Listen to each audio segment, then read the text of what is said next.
75% of us are silently trapped in a crisis no one ever talks about. Do you remember when everyone said you'd do great things? What happened to you? Why are you so lost now?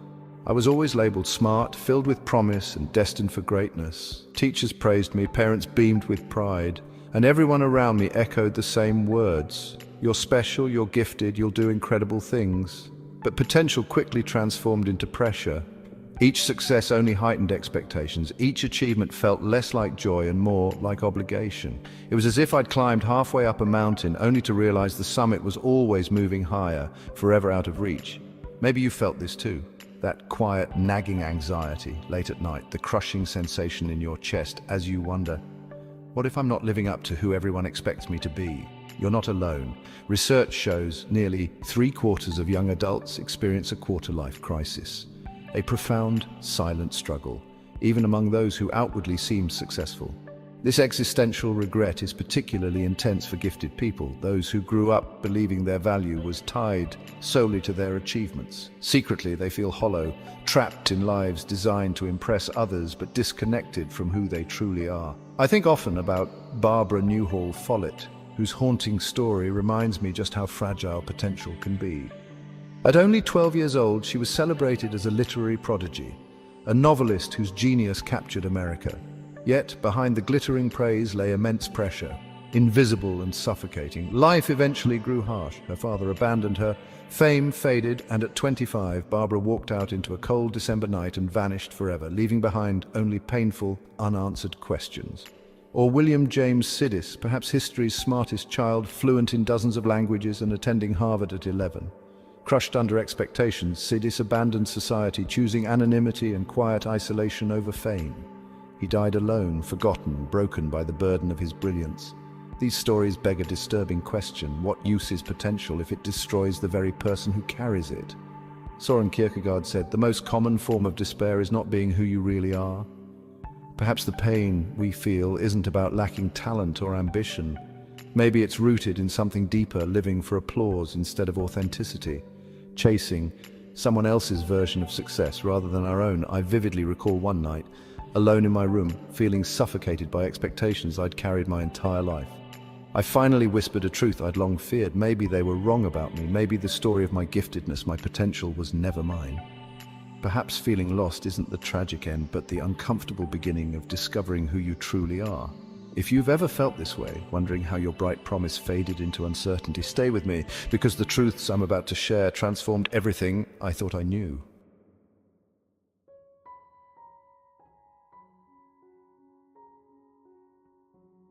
Here's the paradox nobody warns you about. Being smart might just become your greatest burden. From an early age, your identity is chained to success. Every gold star, every A grade, every accolade reinforcing the insidious belief, I'm valuable only if I succeed. But success is fleeting, temporary, and never truly satisfying. The moment you stumble even slightly, it feels catastrophic, as though your entire identity shatters beneath you. Have you ever hesitated to apply for your dream job, terrified you'd be exposed as not smart enough? That's imposter syndrome quietly sabotaging your life. It convinces you that every success is merely luck, every achievement a fraud waiting to unravel. Eventually, you hold yourself back, shrinking your ambitions, quietly sabotaging your potential. Gifted individuals often suffer from existential depression, deep sadness arising from constantly questioning life's meaning. Bright minds crave purpose and ask difficult questions. Why am I here? What's the point? When no easy answers come, despair quietly creeps in, hidden beneath carefully crafted facades. Behind impressive degrees and perfect resumes lies silent suffering. Anxiety hidden behind polite smiles. Adding to this is what psychologists call the paradox of choice. Research by Barry Schwartz shows clearly too many options don't liberate us, they paralyze us. Endless choices trigger anxiety, leaving us stuck, afraid to make the wrong move. For intelligent, aware people, every option feels like a potential mistake. So we freeze, paralyzed by what if, quietly drifting into lives we never consciously chose, trapped in regret and indecision. I've watched countless friends, smart, talented people, silently surrender to fear, spending years in jobs they loathe or relationships draining their souls. Each night they quietly wonder, is this really all there is? Their accomplishments don't fulfill them, they merely mask the emptiness inside. Perhaps most dangerous is cognitive dissonance, the internal agony when your self-image doesn't match reality. You think, if I'm so smart, why am I unhappy? Why do I feel lost? To ease this conflict, you bury your true dreams beneath layers of rationalization.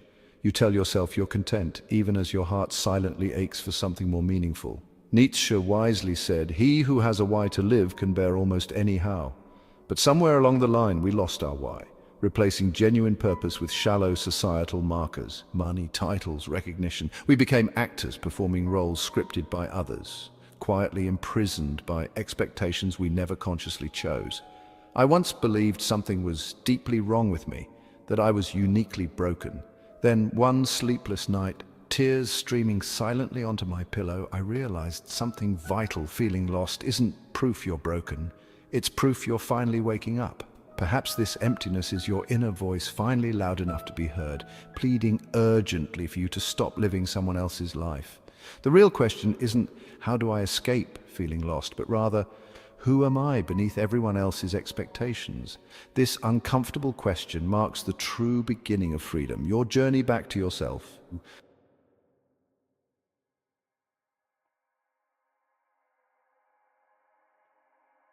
Have you ever been haunted, not by shadows in the dark, but by something far more troubling, the ghost of who you were supposed to become?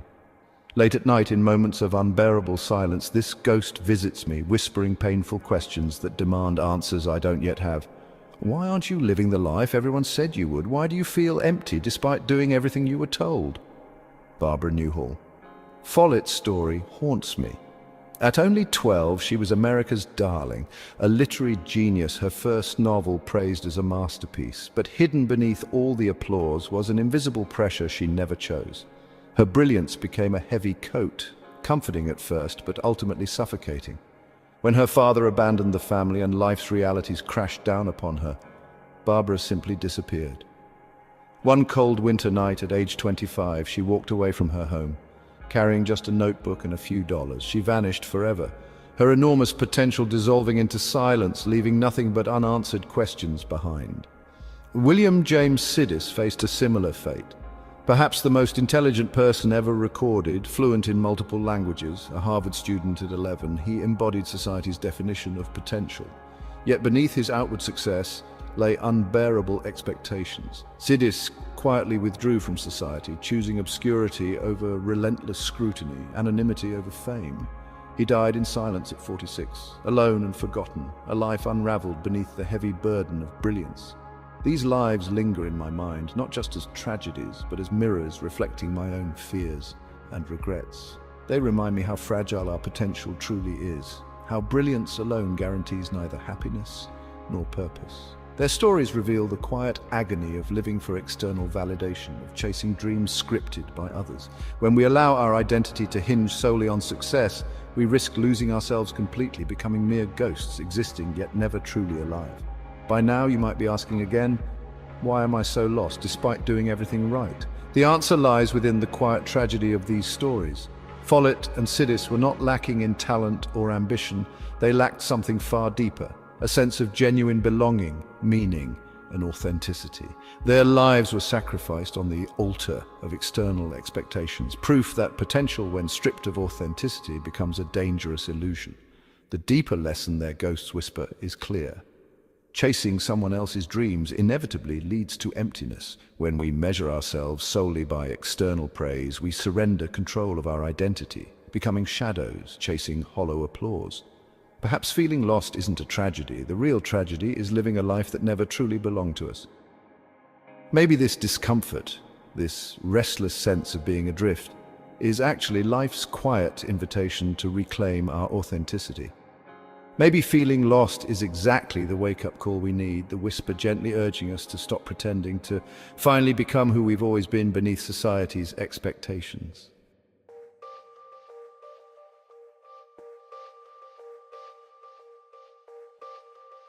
For years, I deeply resented feeling lost. It felt like proof I'd failed, proof I'd squandered my potential, but I've come to understand something crucial.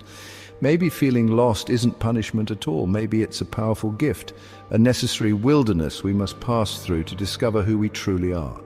There's an ancient Taoist parable about a carpenter and his apprentice walking through a forest. They come upon a large, twisted tree.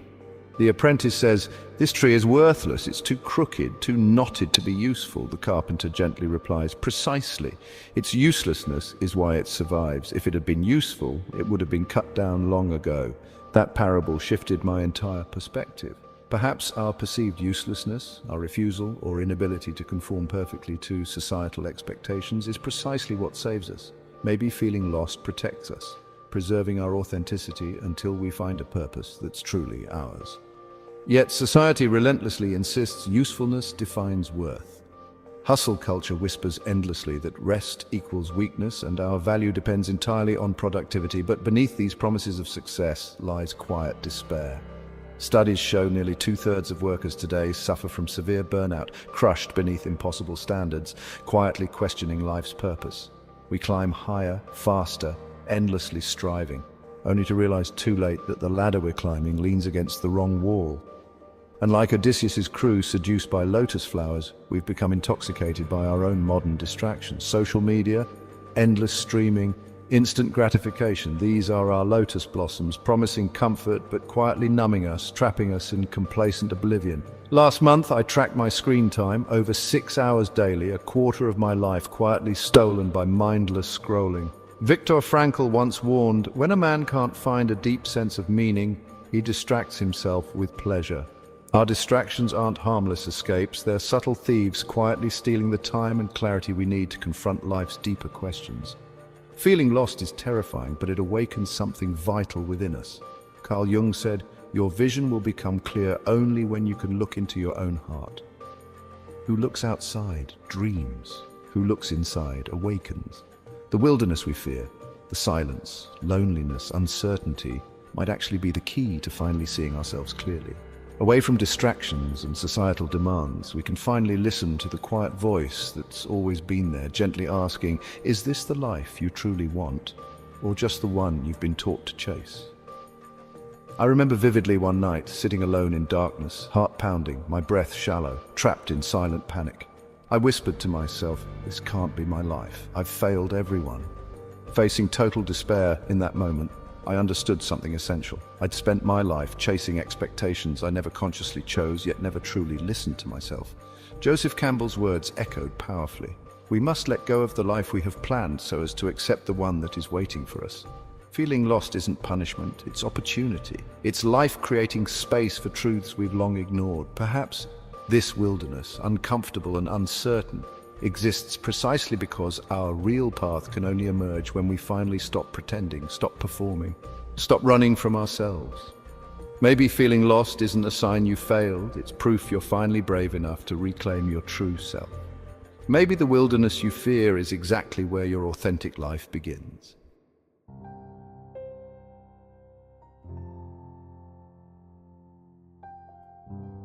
But what if the reason you're lost isn't because you're flawed? What if the discomfort you feel is not a personal failure, but evidence of a deeper issue, something quietly, invisibly embedded into the very structure of modern life? We live in an age where we're more connected than ever, yet loneliness has become an epidemic. The US Surgeon General recently called loneliness a public health crisis, as dangerous to your health as smoking 15 cigarettes every single day. Despite constant digital connectivity, we have fewer real friendships, fewer meaningful relationships, fewer communities that anchor our identities and provide genuine support. I used to blame myself for my isolation. It never occurred to me that the problem wasn't entirely me, but the quietly destructive environment we've built. Social media floods us with carefully curated images of success and happiness, silently breeding insecurity and self-doubt. LinkedIn revealed that nearly half of young adults suffered deep anxiety triggered solely by comparing themselves to peers online. Each perfect photo, each polished profile whispers quietly, you're failing, you're the only one who's lost. But behind every filtered image is another hidden struggle, another person privately fighting the exact same battle. We've become trapped inside an endless loop of digital distraction. Research shows the average person touches their smartphone over 2,000 times every day, each tap quietly fragmenting our focus and fracturing our self-worth. Every notification, every scroll, every binge-watch session promises escape, but delivers deeper anxiety. We've traded introspection for distraction, silence for noise, reflection for scrolling. And as we numb ourselves, life quietly slips through our fingers. Dreams remain unrealized, time evaporates, and purpose fades unnoticed. Even more insidious is hustle culture, the relentless message drilled into us from childhood that worth equals productivity and rest equals weakness. We've grown up believing our value depends entirely on endless achievement, grades, internships, prestigious careers. Yet studies reveal nearly 2/3 of workers today feel severely burnt out, trapped by the very successes they were taught would free them. The cruel paradox is that the more we chase society's definition of success, the emptier we often feel. We climb every ladder placed before us, only to realize too late it's leaning against the wrong wall. Philosopher J. Krishnamurti warned us decades ago, it is no measure of health to be well adjusted to a profoundly sick society. Perhaps the anxiety, depression, and existential dread we feel aren't signs of personal failure. They're symptoms of living inside systems quietly designed to keep us perpetually dissatisfied. We've unknowingly become products rather than people, chasing illusions rather than authenticity. I once asked myself a chilling question. Is it possible we've been deliberately trained to remain unhappy? Society needs us distracted, insecure, and constantly chasing more. Because unhappy people consume endlessly, desperately trying to fill an internal void with external solutions. Perhaps feeling lost isn't proof we've failed, but proof our instincts are still alive, silently fighting against a culture that quietly undermines our humanity. Recognizing these invisible forces isn't about surrendering to despair. It's about reclaiming our power to define success on our own terms. It's about refusing to live scripted lives dictated by social media algorithms, productivity standards, and meaningless distractions. Maybe feeling lost is not punishment at all. It's our soul's quiet rebellion, gently urging us to finally wake up and reclaim a life truly our own.